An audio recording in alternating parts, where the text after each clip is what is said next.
Hello and welcome to Doctor Who Review. This is for Season 9, Episodes 7 and 8. The Zygon Invasion and the Zygon Inversion. And as always, if you haven't seen the episodes, I suggest you go away and watch them first, because this review will contain spoilers. So once again, spoilers. We start off with a recap from the 50th anniversary. And I thought this was a brilliant way of forward planning that was so prevalent in Russell T Davies era, when we had the Bad Wolf preludes, the hidden messages heading towards the Torchwood and the Harold Saxon storylines. And this was another one that seemed to be planned right from the beginning, even if it wasn't. We had the 50th anniversary, we met Osgood, she became a fan favourite almost immediately.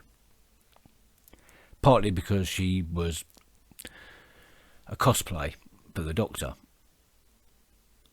And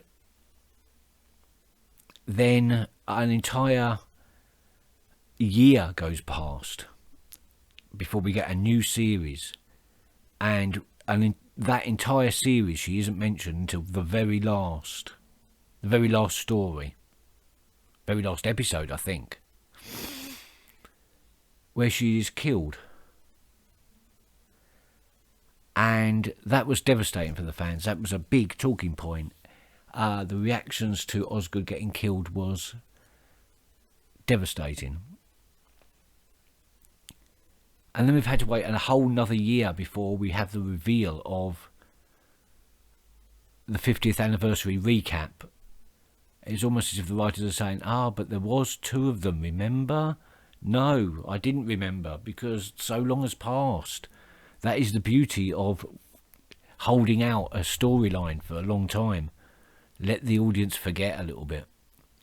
And that, of course, brought up a whole new set of questions. Who is the real Osgood? Which one got killed? The Zygon Osgood or the human Osgood?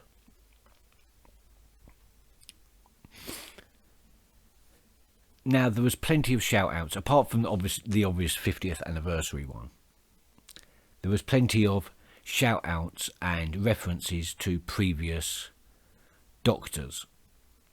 There was obviously Osgood's clothing, because she's always dressed as a Doctor. I'm pretty sure the passageway where Clara, evil Clara, was chasing the Zygon, I'm sure that was the underpass used in Flatline. There was a Mira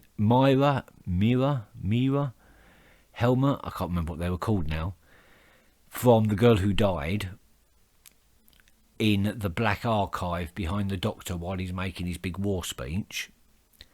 There was the first Doctor's portrait in unit headquarters. I think the safe was behind there or something.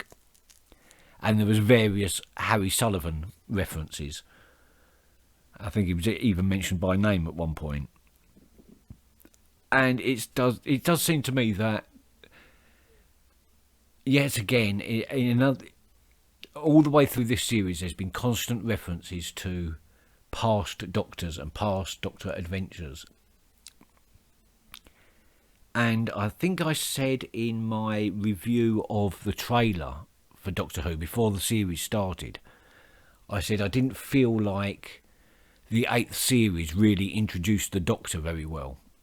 At the end of it, I was left with, I like Peter Capaldi, he's good, but I don't really get a feel for his Doctor yet. So I think this series, they've been really trying to validate this. He is the Doctor. I think the message has got home now. I think a lot of the fans are really quite into Peter Capaldi now. And some of the speeches he's made, especially in the Zygon Inversion, where he makes the big anti-war speech, anti-war speech, anti-fascism speech. I don't know what it was, but anti-not being a jerk speech. So we have this duality running all the way through this storyline. Even the town that they split up for a start. Osgood and the Doctor go in one way. They split up. So yeah, Kate goes to Truth or Consequences in New Mexico, I think. Jax and Clara stay around checking, keeping the home front. And the Doctor and Osgood go off flying, where they're shot down by Evil Clara. Who I've got to say, Evil Clara, brilliantly played by Jenna Coleman. I was really convinced on that one. It must be difficult to play a dual role on the same episode, especially one that, with such obviously duality, a good Clara and an evil Clara. Although I don't think she was really that evil. I think this is where the political message comes in, that in any situation like that, you've got 20 million Zygons who need to integrate, and they need to change their shape so that they're accepted by the humans. And Zygella, I think all she wanted was, that the Zygons should be able to live as in their natural form, and their truth. The consequence being that the humans could react badly to that, and see that as a threat. And of course, then not just some Zygons become the enemy; all Zygons become the enemy, even the ones that really didn't mind doing what it took to integrate.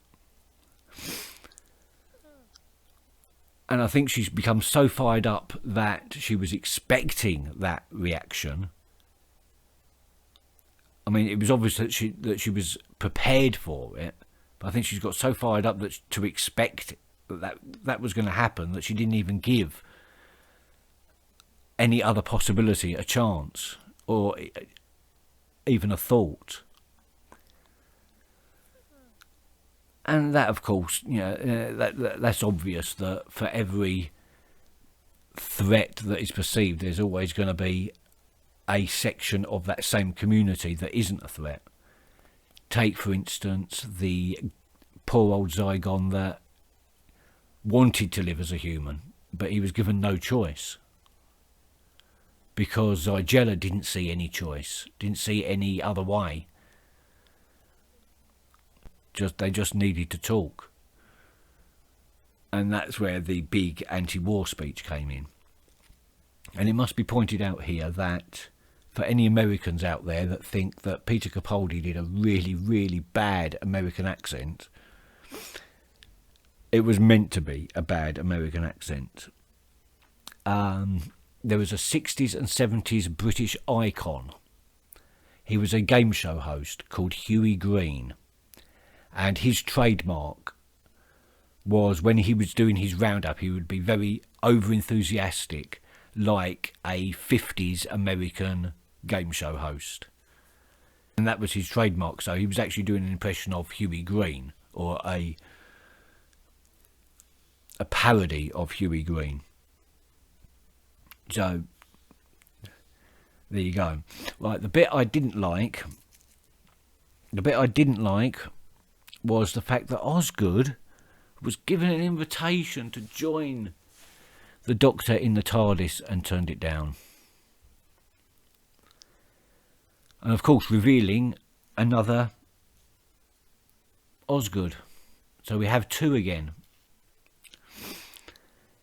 And that in itself poses the two questions, or rather the two theories. Who is the real Osgood?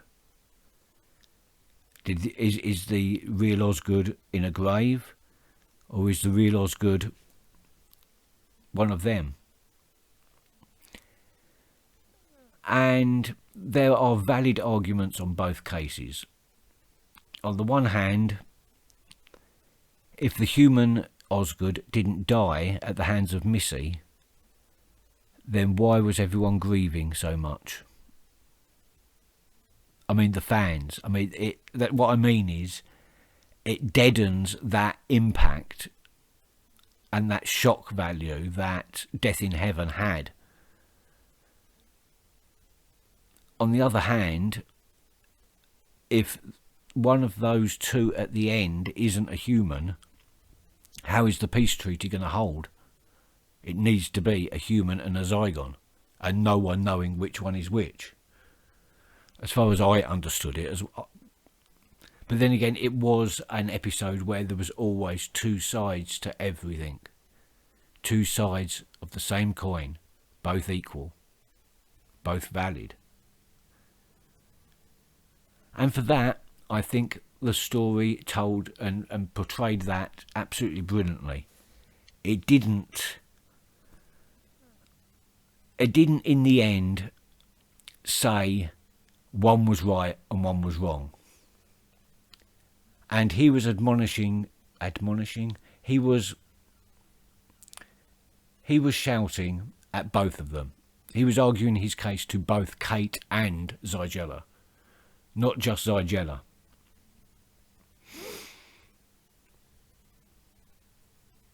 That is my firm belief anyway. On the whole, I thought it was a fantastic episode, and just for the sci-fi value of it alone, and for the Doctor Who value of it alone, it was mind-blowing, and definitely one I'll be revisiting in years to come. Because over the years, I rewatch episodes. I've gone back to the first series many times, but I don't watch them all. After 2 or 3 times, some of them just not as good as the others. But this one, I'm pretty sure, is going to be revisited a lot. And I'm pretty sure I will find deeper and deeper layers to this episode. I think this is... yeah.